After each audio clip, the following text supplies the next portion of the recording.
Shivanshu recording studio बानावर बिशुनगंज। उठा ले तो तोरा घर बसे सिंगिंग बाय सत्या भाई यादव। उठा ले तो तोरा घर बसे मिक्स बाय मनीष आर्या। जहाना के लइकन के छौड़ी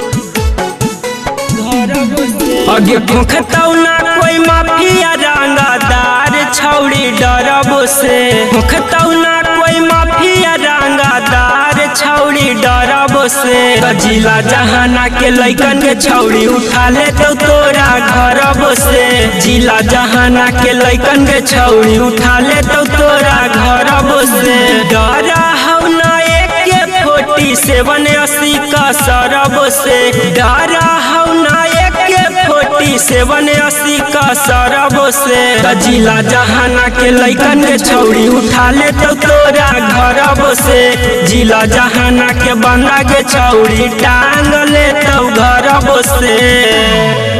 उठा ले तो तोरा घर बसे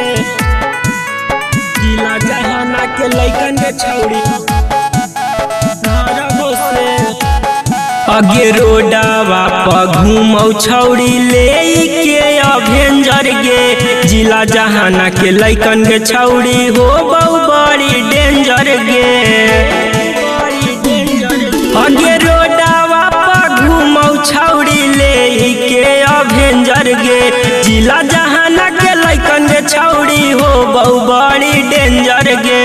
पीछे नहीं हटौ कबो हते आया मर्डरब से पीछे नहीं हटौ कबो हते आया मर्डरब से जिला जहाना के लइकन के छौड़ी उठा ले तो तोरा घरब से जिला जहाना के बंदा के छौड़ी टांग ले तो घरब से उठा ले तो तोरा घरब से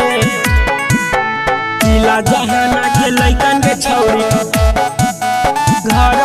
आगे दुनिया में नामी है जहानाबाद जिला गे जहाँ जाहै वहाँ छौड़ी गाड़ दे है की लागे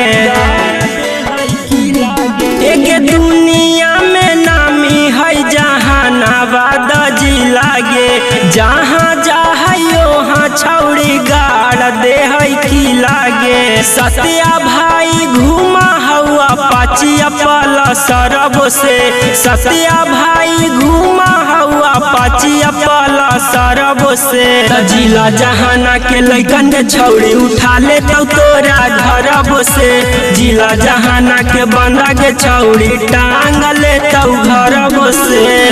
शिवांशु रिकॉर्डिंग स्टूडियो बानावर बिशुनगंज।